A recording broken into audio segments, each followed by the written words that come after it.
Destruction that was done, and deliberately, unprovoked, and with a in a pre-planned manner. This is a blatant violation of our constitution, of the democratic rights guaranteed by our constitution, and of essentially elementary human rights.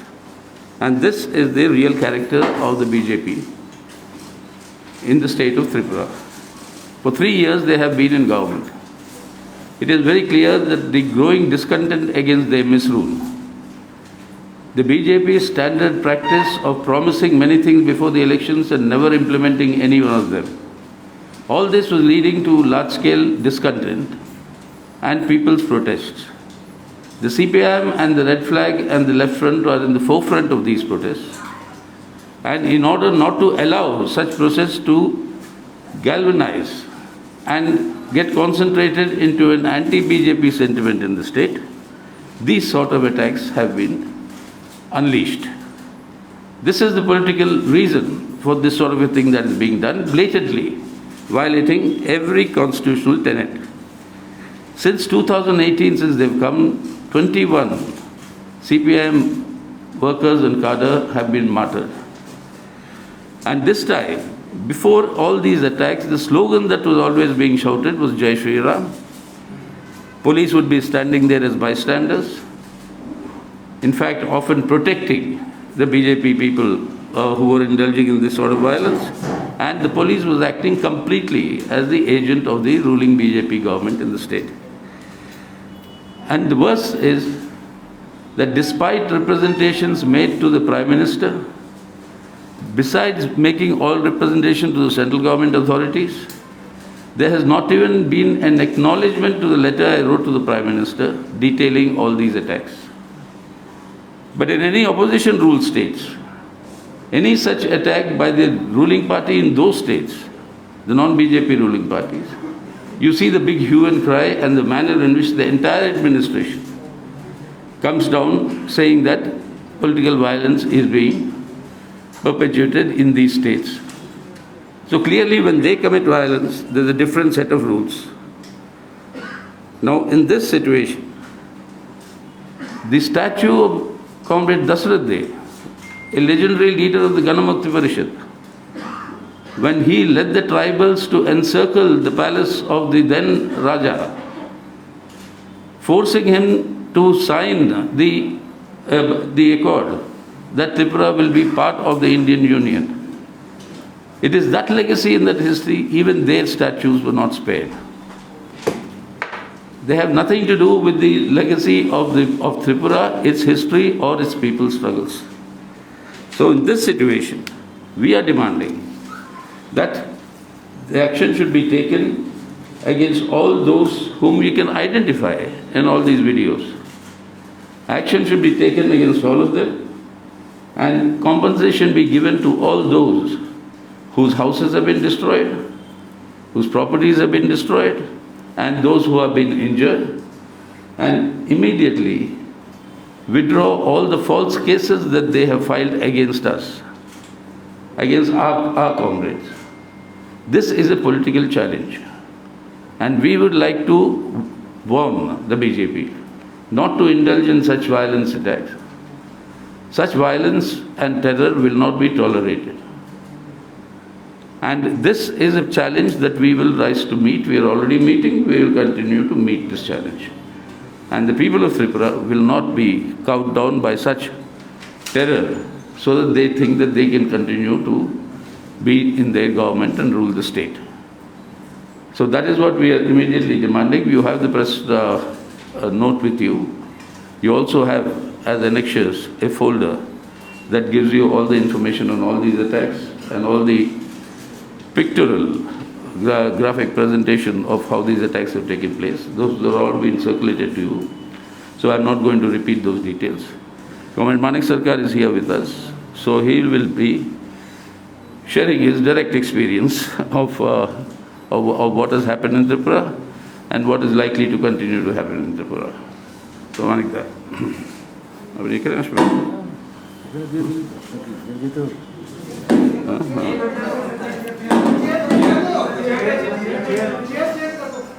Change क्यों दे? हाँ. You come here. Is this proper? That's okay. What to do? This is the constraints of technology in the COVID area.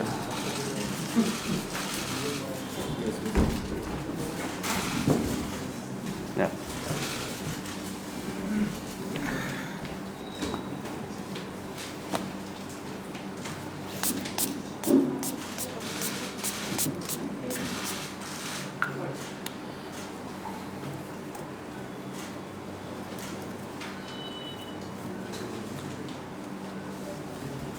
Thank you very much for attending this press conference.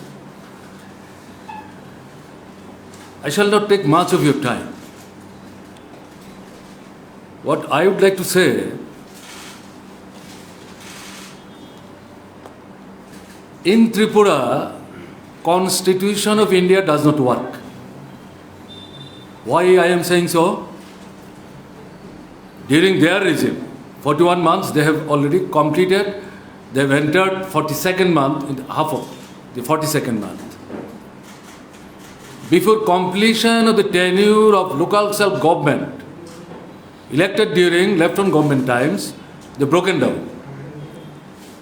Both urban and rural. They organized elections in 90% constituencies. Opposition political parties did not allow to submit their nomination paper. You can well imagine. Then come to the parliament election 2019. Wholesale rigging. After 1952, such a big number of repolling in a particular parliamentary constituency was not ordered. Election Commission was ultimately forced to give this order. Though we were opposing that, we were demanding to countermand that election. They did not listen to us. This is what is going on. Opposition, according to our constitution, in parliamentary democracy, opposition has a very important role inside the parliament, outside the parliament. But the opposition in Tripura, of course, they have started their attack, focusing CPIM first, ultimately, gradually, other left parties, and even Congress was also not spared. They are not being allowed to undertake their democratic functioning and activities. I am not going to cite you any figure. Already all these things have been distributed to you. Please kindly see. MLAs belonging to opposition political parties.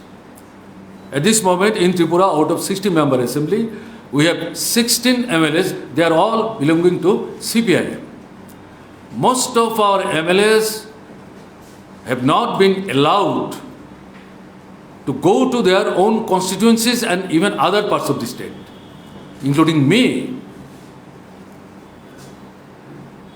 I am telling you, during last 42 months, more than 15 times, I have been prevented from visiting various parts of the state, including the constituencies where the electorate blessed me to represent them on their behalf to the Tripura Legislative Assembly.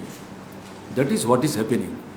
3 of our MLAs, including senior one, Badal Chaudhary, then Ratan Bhaumik, then Sudan Das, physically they have been attacked. What is going on? That's why I am telling all these things. Press, they have been attacked like anything. I am not talking right from the beginning. During last 1.5 years, COVID period, more than 35 media persons physically attacked. 5 electronic media, this or that plea, they have virtually banned. And on that particular 8th, at Agartala, the capital town of the state, you have seen Other than our party officials, 4 media houses have been attacked. Not the media alone, advocates who are courageously trying to stand in favor of the tortured people, their houses are being attacked, ransacked, looted. Even in the premise of court, 1 or 2 advocates, they have been physically attacked. No protection of human rights. That's why I am telling that Constitution of India does not work there. And it appears that Tripura is perhaps out of India. Nowhere in other parts of the country, any state, this type of attacks are being meted out against the opposition. So what is going on? I think people of Tripura as well as the people of our country, they do not believe that all these things which are going on there in Tripura without the knowledge of the government of India and their political party. But no interference. What our General Secretary has emphatically said, this should be stopped. Who will stop it? So this is the situation. Why they are doing all these things? Because their performance is zero. I am not saying zero, -0. What they promised before the assembly election, after getting elected, they have taken completely volte-face. They have cheated the unemployed youth. They have cheated the teachers and employees. They have cheated rural and urban poor. They have cheated our mothers and sisters. That is what is going on. I don't like to detail out all these things. So in this situation, why they are attacking us? Because right from the beginning, despite all these attacks, braving all odds, CPIM, Communist Party of India Marxist, together with left, trying to mobilize people just for their livelihood, nothing else. After the publication of the results, we have publicly accepted the mandate of the people and made this point clear. Yes, we would extend our cooperation to the government if they seriously implement their election promises. If we find they are taking anti-people policies, wrong stance, which is detrimental to the interest of the state, we will oppose it. Of course, in a very constructive manner, we will submit our point. If they accept, all right. If they don't accept, it is to the people of Tripura, they should decide what is what. So, in this state, actually, they have converted Tripura as their laboratory, I should say. I am being forced to say so. Laboratory of what? One party, dictatorial, fascistic regime. Might be Tripura is a small state of 40 lakhs population at this moment, perhaps. But if they are successful there in Tripura, ultimately that will be replicated in other parts of the country. And ultimately, for the whole country, they are planning to do so. So, this is not the problem of Tripura alone, problem of the Tripura democratic-minded, secular-minded, peace-loving people. This is a problem of the sensitive people of our country who are democratic, who are secular, who are peace-loving, love the country. So we would extend our request to all of them. They should protest it, denounce it, and ask the government of India to stop all these fascistic attacks. This is what is I would like to tell before you, that's much. Really. So if you, I don't think there will be any questions anybody has?